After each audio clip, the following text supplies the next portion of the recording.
Okay, round 2. Going back into the adulthood of monsterdom. Let's go exploring? I kind of want to try and meet some people, but let's deal with this sword in the stump.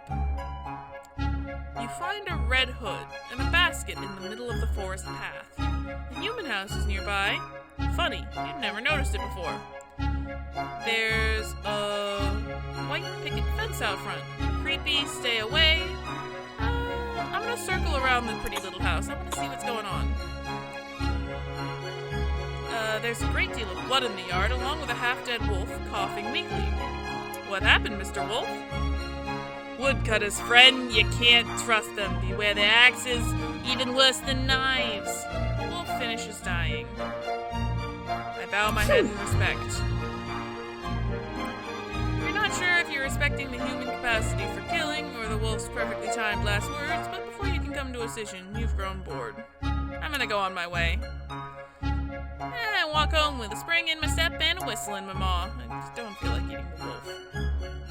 Alrighty, let's see. What about some more politics? What's this puddle? Your neighbor, the elder monster Illelia, walks slowly in the direction of the cave. Illelia? Illelia who? I can barely say her name. She's one of your next-door neighbors, but she's much older than you. Months and months. She has tough scales and eyes of several different sizes. Okay, I only got one. Your elder walks slowly in the direction of the brood cave. I follow her. As she passes down the road, some of the other elders nod to her. Then they go to her hovel and start smashing her things. What's going on? Greed Blitz stops tearing apart Illelia's dining room table and says, she feels herself beginning to dissolve. She's going to go release herself and become one with the slime in the spawning vat. What happens when monsters dissolve themselves? Monsters who get to a certain age either settle into their personality and shape forever, or they let themselves become one with the slime from which they came. Their personality can have an effect on future generations of monsterlings. Interesting. So it's kind of like a collaborative effort. It's like a communal thing.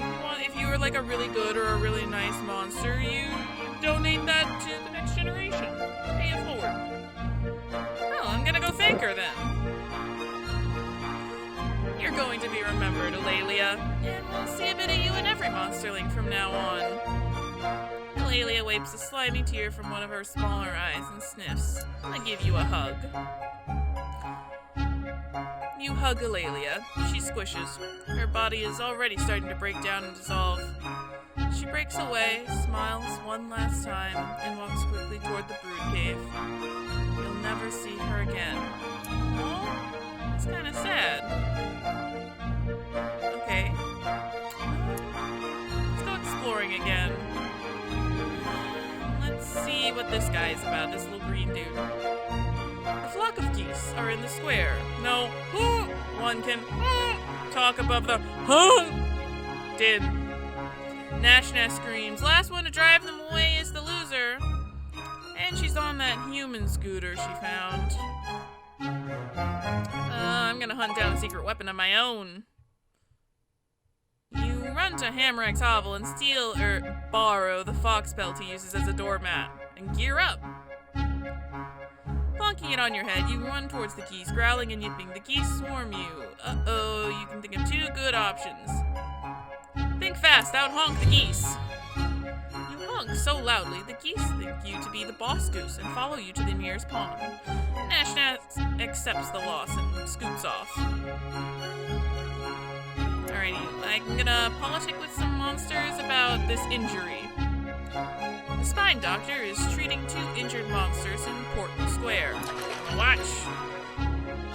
She breaks off her own quills and uses them like sewing needles. A little iron pot boils over a small fire, but it's just water. The doctor seems to have run out of something. It's the spine doctor. She's Marinus's cousin twin, and has many pointy bits all over her body. She is an ancient monster, older than even an elder, and has has healed the sick for many years. Okay. Who's hurt? Prudence and Proofrock are lying prone, both covered with long, straight lacerations. Blood and slime seeps from every cut. Okay, I'll help. You join the spine doctor, who accepts your help, approvingly. How will you aid her? I'll hold the cuts closed while she stitches them up. It's sticky work, but you pinch shut the wounds and staunch the bleeding long enough for the doctor to ready a healing salve. Okay. I got 10 days left. Let's go explore something. Let's see a snake. Again. You take the lead on a hunt in the wilderness, but you've become separated from the group. Suddenly, you catch sight of something. There! Where? Within the thicket. Rumor has it that an especially large, clever snake tricked Nash, biting her and made her sick for days, and it's right there. Watching. Waiting. I'm not really the violent type. You call everyone. What do you mean, everyone? Everyone! Oh, everyone? You gather everyone and retreat back to Omen. Nobody kills a snake. It may forever lurk in the paths of the forest. Didn't want to fight him. That's not fair. I'm still a brave boy. Rude. Back to politics. Talk with this group of people. Balfog and Gritmitten are arguing in the street over a cat. They both want kitty croquettes for lunch. No! It sounds yummy, so what's the problem? I don't want kitty croquettes. Balfog says he caught the cat, but Gritmitten says it was in his larder before it got out. Both monsters turn to you as a neutral party to decide. Let's try to make everyone happy. Balfog holds the cat close, stroking it absently. The cat mews and rubs its head against his chitinous gripper. Ask Balfog if just this one sharing is on the table along with the cat. You're able to persuade Balfog to give Gritmitten the cat's tail, so that's something. Gritmitten thanks you for your intercession. I should have just kept the cat. Poor cat. Let's go follow some tracks. You and Nash encounter the Proud Bear. This is an honor and a problem. The Proud Bear has killed monsters, something rare in the animal kingdom. He stares at you. Consider the bear. The bear is so potent that it deserves capital letters when being referred to. He shines from within, radiating a light invisible to the eye but plain to the heart. I'm gonna nod cordially and leave. The bear doesn't move. You go back the way you came.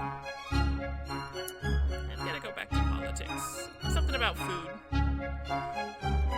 Gobclaws and you are arguing about what to have for lunch. She got to pick last time. Suddenly, your favorite food flies down from the sky and perches within arm's reach. The magpie chirps. Have either of you seen a cornfield around here? It's tough, but help the bird. Through gritted teeth and a sheen of sweat, you coolly tell the bird where to find a human cornfield. After it flies off, Gobclaws asks why you did that. Explain that one should help anyone who asks, so that the favor might be passed along. She nods at you.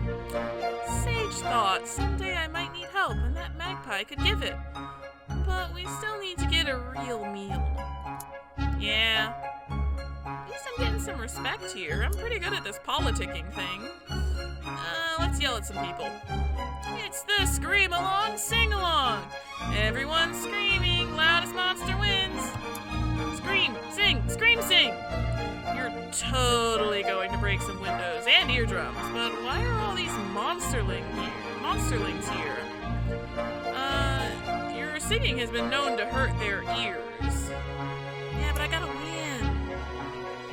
You sing about loss and secret love and a plate with no pancakes on it. Your song is sad and strong, but the other monsters sense that you're holding back. And the monsterlings, on the other hand, are terrified. Sing proudly, but rein it in. Windows crack, eardrums perforate, and monsterlings flee. Later on, you found out that they heard your screams in the snack miles and miles away, so that wasn't so bad. Alrighty, what else can I do? Plotting face. Blistery comes to you, flapping her winglets and clenching her claws. Mupsy Moral is looking for me. I overslept. I missed the hairy hare hunt. What's so bad about that? I was on the list for the hunt, said Blistery, and those hairy hares are really fast. We have to collect enough of their feet every year so Omen Town has good luck.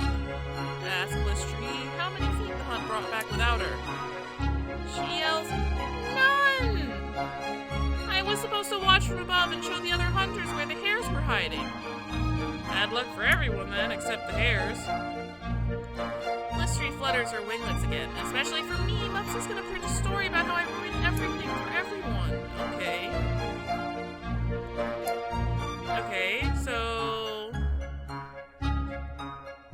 Wait, I missed something. Blistery suddenly leaps to the top of a garbage can, spreads her winglets, and glides away. Weird. Just then, Mupsy Moral rolls into Portland Square, pen and pad grasped in her thin claws. Did you see Blistery clumbing through here? I want to make sure everyone hears the truth. No comment. Mupsy bought it! Blistery's overjoyed. Me too, really need a rabbit's feet. Running away. A small pack of elder monsters are huddled at the edge of Omen, watching the woods and discussing something in hushed tones. I'm gonna listen in. Elder Hamrag is saying, this could simply be a rumor. We don't know they're out there for sure. None of you have the same voice, I'm so sorry. What's going on? Hamrag says some of the younger monsters have seen others in the whale list. Monsters from no town we know of. Thin and cold, without food or shelter. Okay, I'll take him in. The elders are impressed by your unusual offer. They look at each other, then shift their conversation in the same direction. If the strange monsters come into Omen now, they won't be met with violence. Great! What else can I do politically? You find Blots hitting a dented alarm clock. Why have bells that don't ring? Is this some kind of riddle? Before he can answer, he throws the clock over his shoulder and glowers at it. I try to fix it. You pick up the clock and examine it with care. It's so complicated, more complicated than anything a monster has ever made. And that includes monster limbs, wheels and cogs and gears and levers. Keep poking at it. Even though it's so complicated that you might get your claw stuck inside it, or get a spring to the eye, or accidentally hurt Blots, or hurt Blots on purpose for that matter? Yes. Go for it. You turn the key round. It makes a clicking sound. Then the bells go ding. Not bad. It's getting harder to turn, though. I'll stop while I'm ahead. The clock ticks and talks and ticks, and you're pretty sure it's actually keeping time. If only you knew what the little arms and hands meant. Well, in any case, Blot goes around showing everyone how you fixed his artifact. Yay! Weird face. Gobclaw shows off a human doll she found in the last hunt. A crowd of elders and other monsters gathers around you, chattering excitedly. Indeed. She asks if you think it might be good to show the doll to some of the monster lords. Let them see a human-shaped thing, without actually seeing a real human, you know? Educational. Absolutely, because Gobclaws can see that you're bringing some science here. She hangs on your words, as does the rest of the crowd. They should know what a human looks like so they don't freeze the first time they see a real one. Gobclaw nods. Good point. Good point!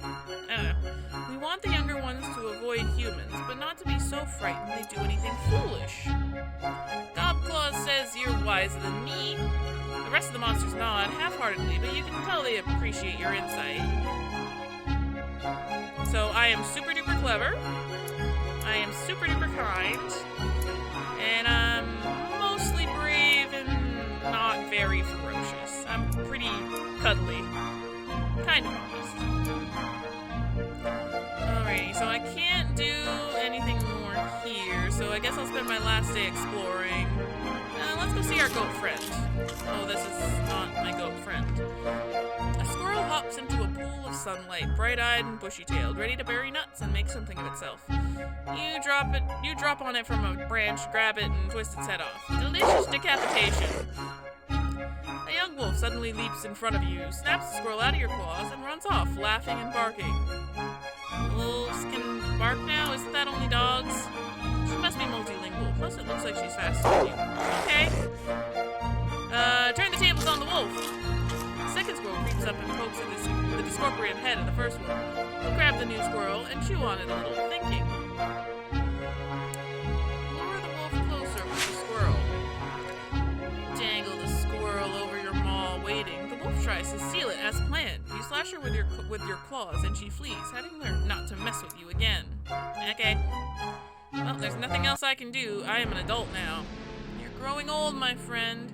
Your body is very soft, and you drip slime everywhere you go. It's getting hard to leave your hovel. I'm gonna go see the spine doctor. The doctor tells you that your time is almost up. You'll soon reach the end of adulthood, and you will either ascend to elder status or dissolve into slime. And the doctor do something to stop the process? The spine doctor says there is a treatment that might prevent your dissolution. Learn more about the treatment. The treatment involves an extract taken from the tentacle ferns that grow into the whale nest. That's easy, I'll go find a fern. Following the spine doctor's directions, you enter the whale mist in search of a tentacle fern. They're common in these woods. Pick a fern. You wade through a thicket of the sticky green coils, letting them brush against your hide until one latches firmly in place. That means it's ripe. You snip the fern with your claws. What's that sound? It's a little monsterling, trying not to be noticed. I'm gonna stop for a while. Let's see what she's got to say. The little monsterling asks, "Why are you dripping so much slime?" You look behind you and see a trail of gooey fluids. I'll explain about the dissolution. The young monster seems terrified at the thought of dissolving. It's not fair. Animals live much longer than we do, and humans longer still. It's natural for monsters, and it's nothing to fear. You remind her that this is the cycle of life, and it's always been this way. We carry in us the remnants of thousands of monsters who came and went before us. And there's also this ascendance thing. You point back towards Omen, and it's not over for everyone. If the other monsters respect you enough, you can live on as an elder to share your wisdom directly and help care for the monsterlings. And she says, "I'd like to do that." Is that what you're going to do? Well, I can't ascend once I take my medicine. You explain that you have a few more things to do, but then you're going back to the spawning vat. She nods sadly and leaves you to your tasks. Move on. You return to the spine doctor with a tentacle fern. She takes it from you. I'm not gonna do it. The doctor smiles as you turn to leave. So you've accepted your fate. That's for the best. I nod to the doctor and I go. Alrighty, a group of elders is waiting at the door of your hovel. They've seen your drippings. They know it's time for you to dissolve or ascend. Alrighty, I'm gonna accept my fate. The elders of Omen surround you at the spawning vat. They've built a fire beneath a small cauldron. Your body is squishy and damp. I'm gonna try to ascend. The masked elder comes forward. She says, "It's time to decide." All the elders growl and snarl. I watch. The masked elder claws herself. 3 drops of liquid splatter against the hot bottom of the empty cauldron. Thick vapor rises into the air. Is that blood or slime? You can't be sure. Depends on how much she respects you. Go on. The masked elder asks, "Who has already decided the fate of this monster?" A few of the elders approach the cauldron to add fluid to the collection. The liquid begins to bubble. The masked elder has placed 5 flat stones on the ground before you. She says, "Choose one. Chance will guide your claw." I look at the stones. Each stone is stained with old blood and polished by the touch of many a puddle. You can't tell one stone from the others. I pick one that looks good. As you reach for the stone, someone shrieks in the distance. All eyes turn in that direction. You realize you can peek under the stones if you're quick. No, I'm not gonna look. It's gonna be a banner of fate. You wait a moment and the shrieking dies away.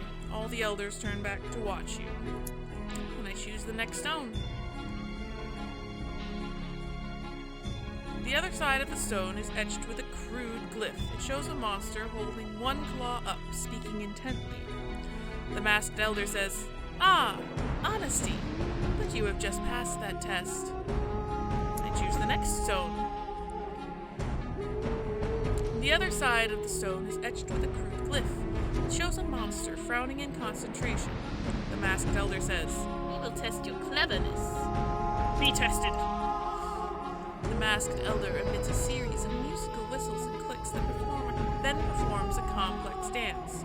"You've never seen these steps before," she says. "How you do it?" "I copy it because I am very smart." "Yeah, you're a dancing fiend." Polite applause washes across the crowd. Thank you, thank you. I knew I could do it. Ah, my saliva. Several monsters howl their approval and step forward, adding more fluids to the iron cauldron. I dance over to the cauldron. You hold the cauldron, which contains the portentous infusion. It's heavy. I look in the cauldron. It's quite full, and there's far more blood in there than slime. Great, I drink it. You drink the bubbly concoction, then belch. And how? Your body solidifies almost instantly. You are an elder now. Yay! I'm really glad I was being tested on cleverness.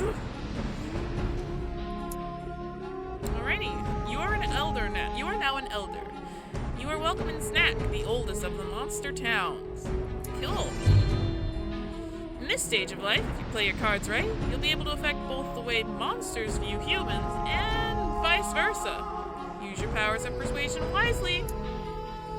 I'm still this ugly little guy. Alrighty. So I can politic some more. Or I can journey to Carmen. Let's hug a guy. You're splashing through rain gutters when you spy a human on the steps below.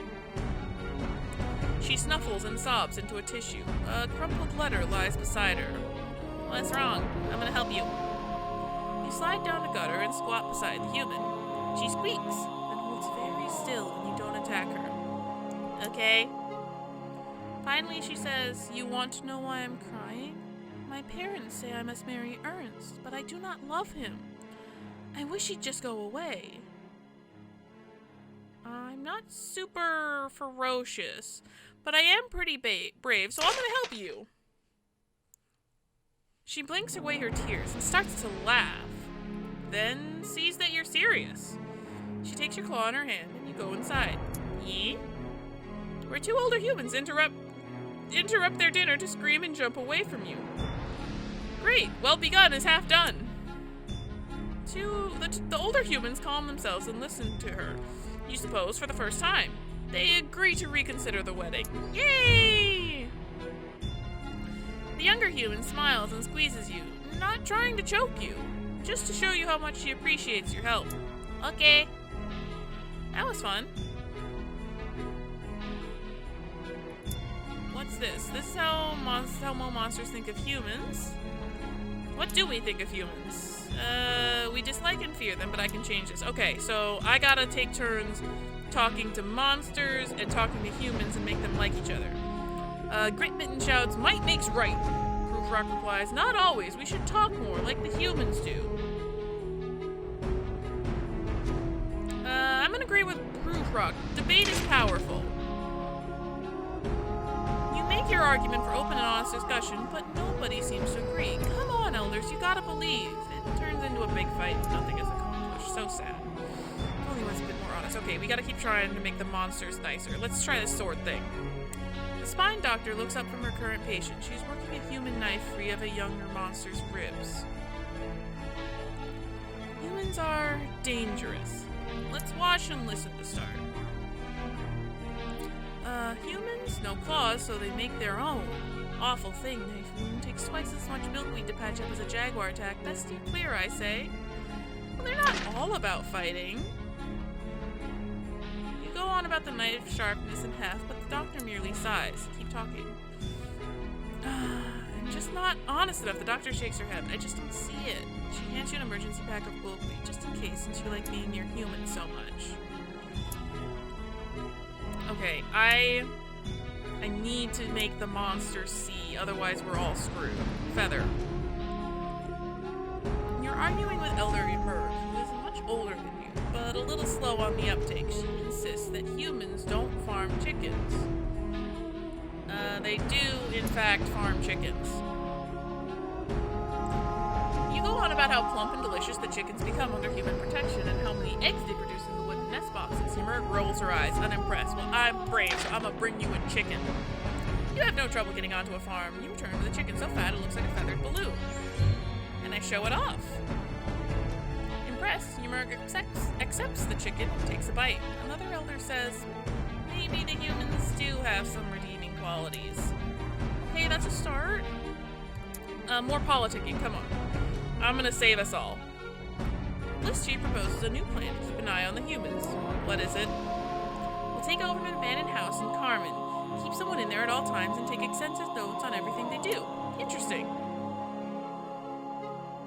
I'm smart. Several other elders seem to like the idea very much. They argue about where to establish their spy house, though Carmen has many empty buildings. Which shall we use?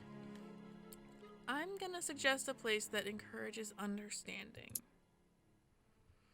The expedition sets out immediately. Hiding in the unused upper floor of the library, they observe humans reading and learning.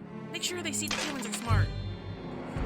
In short order, several elders learn to read for the first time. They seem impressed with their unsuspecting human subjects. Great! Okay, so where are we at now? We're ambivalent. I can deal with ambivalent. Okay, let's go to Carmen and make people like me. You decide to check out the Carnival Mupsy recently mentioned. Following her map, you take lefts and rights and straight-ons until you look up and... uh-oh. Humans everywhere. What's that noise and smell and that over there or that? Looks like an organ grinder, monkey poop, and mobs of human children. And a tiger. What? A tiger? The tiger is running through the crowd, right through the middle. Actually, that's because the crowd is scattering away from the tiger. Aren't humans afraid of tigers? Come to think of it, humans are scared of tigers and usually keep them in cages, don't they? Tigers aren't that smart. Lure it away. You climb up to a bunch of floating balloons and with a flex of your claws, pop them. Pop! Colored scraps fly everywhere. The tiger looks for the sound of the noise, spies you, and charges. You lead it out of town and away from the frightened but safe humans. Okay, we're getting somewhere. I didn't realize this was going to devolve into a geopolitical situation, trying to make friends with humans and monsters, but hey, I'll take it.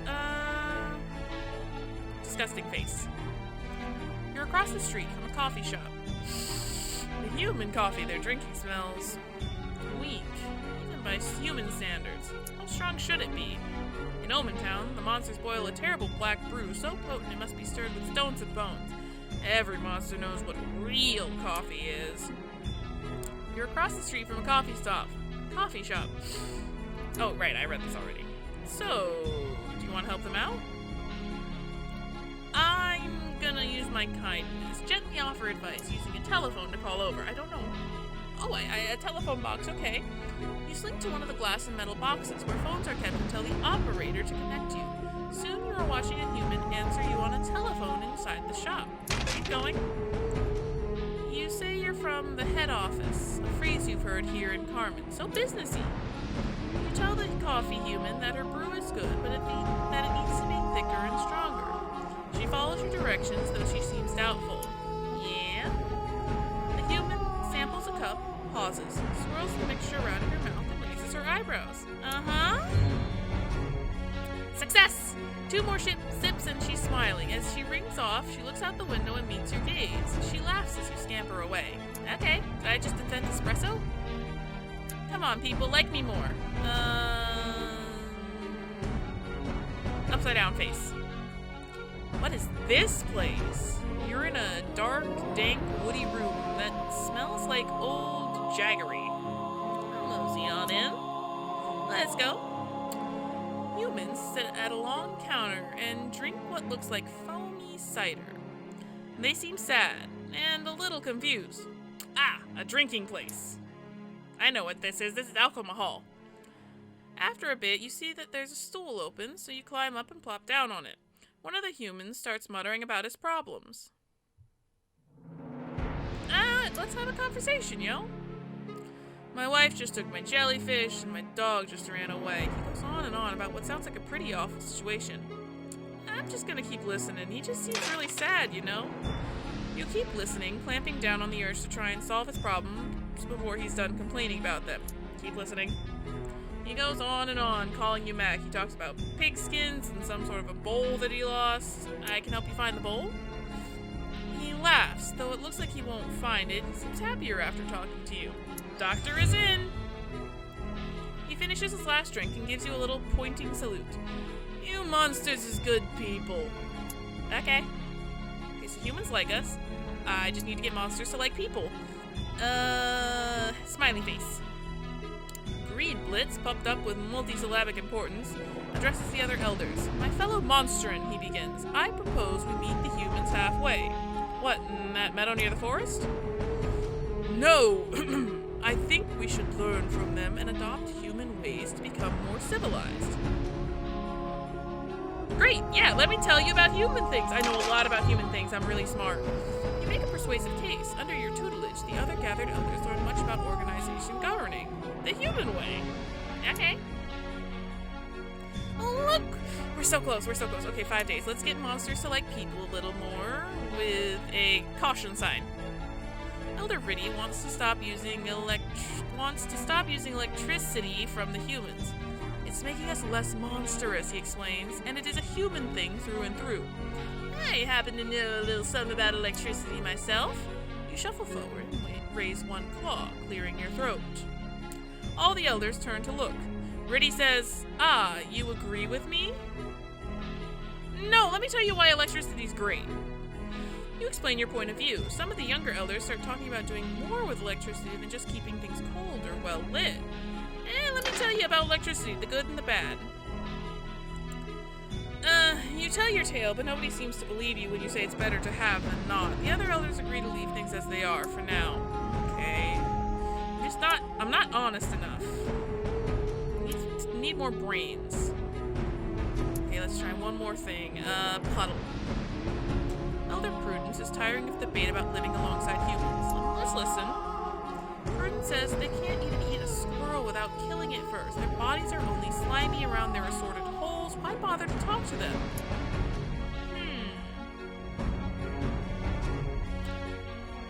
We're best off keeping our distance forever. She slumps down, disgusted. I'm gonna go with the sparing them pain thing. Success! One elder agrees with you. It makes sense. A series of grunts and snarls follow, and the crowd agrees that an explanation speaks well of the kindness of humans. Okay, we got 3 days left. Let's do humans really quick. Let's, wide-eyed stare. Smoke, glow, crying. A human house is on fire! And there's one small human child outside. And is that a human baby inside? I gotta go. Okay, the little human skin is burned and its howls are weaker by the second. The heat is so fierce it's already starting to hurt you. I don't care, I'm gonna save that baby!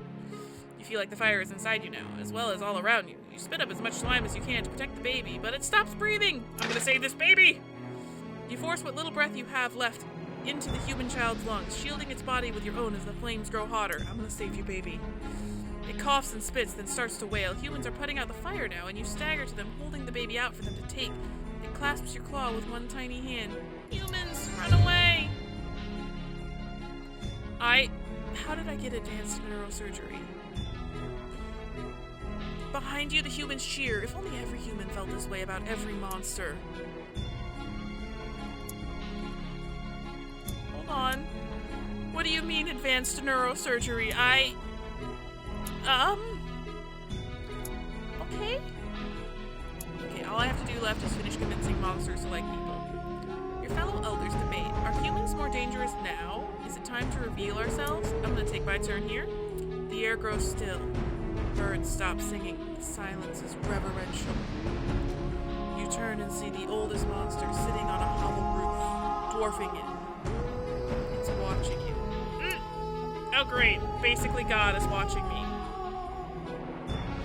I am not honest enough, but I am brave enough. The oldest monster tilts its huge head and raises one of its 3 scaly eyebrows. The best humans, like monsters, are fearless. You speak without tremor or quaver, as though the most deadly monster in the world isn't waiting for you to finish. When you're done, the oldest monster is gone. You didn't even notice. Everyone murmurs and nods at your words, impressed. Okay, let's do a little more politicking. Just try and get you monsters to like humans just that little bit more. Doesn't always have to be the 2 I'm worst at. Elder Gobclaws rages at the other monsters. She crushes some stray lizards as she screams, "Admit it, humans are dangerous, let's smash them to bits." They're dangerous, but they could also be allies. Nah, I'm not good with the monsters. I've segued from dangers to the good points, but she pinches me and yells at me. Yeah, I really wish I'd been more honest. Alright, but there's nothing more I can do. I did my best. As you walk through Portland Square, you think on your past. Life hasn't always been easy, but you've built up your reputation. You are quite well respected. Pretty well respected. The monsters have always feared and loathed humans in the past. Your work towards improving relations has paid off. Monsters have come to respect and like them. Well done! Grant! Meanwhile, humans, who once hated all monster kind, have come to understand that monsters aren't terrible, evil things. Rumor has it that humans think pretty well— Ah! No! Wait, go back! I hit the... As you walk through Portland Square, you think on your past. Life hasn't always been easy, but you've built up your reputation. You are quite well respected. Yes, well respected indeed. Though monsters have always feared and loathed humans in the past, your work towards improving relations has paid off. Monsters have come to respect and like them. Well done! Grant! Meanwhile, humans, who once hated all monster kind, have come to understand that monsters aren't terrible, evil things. Rumor has it that humans think pretty well of you. Okay. Shattering your revere. Reverie? Reverie. A terrible commotion erupts. Elders and young monsters alike are milling about in a great mob. What is it? Blots drops from a nearby roof. Humans! Humans are coming this way. What? Blistery says, "That's wonderful! We can talk to them!" It's true, relations have been warming up. Both monsters and humans meet deep in the whale mist. There is considerable shuffling of feet and paws. Everyone wants to talk, but nobody wants to make the first move. If only some monsters were to speak up. Yes, if only. A few of the other elders are looking at you, strangely enough, because, you spend all this time making friends with the human. Maybe you want to welcome the humans as friends. Everyone breathes a sigh of relief as you put your best claw forward. It's the first step of a long journey. A journey on which monster and human will cooperate in all things. What happens next? The end! And so, monsters and humans worked, lived, and played together for many happy generations to come. Hooray for the future! The end. Alrighty. So that was Monster Loves You, at least one of the endings. I'm not sure if I'm gonna play through for all the endings. It was a nice little breather in between Sam and Max, but I'm really looking forward to getting started on the next episode of that. But yeah, let me know what you guys think, if you want to see more, for the couple of you that watch me consistently and comment. But I think that's gonna do it for tonight.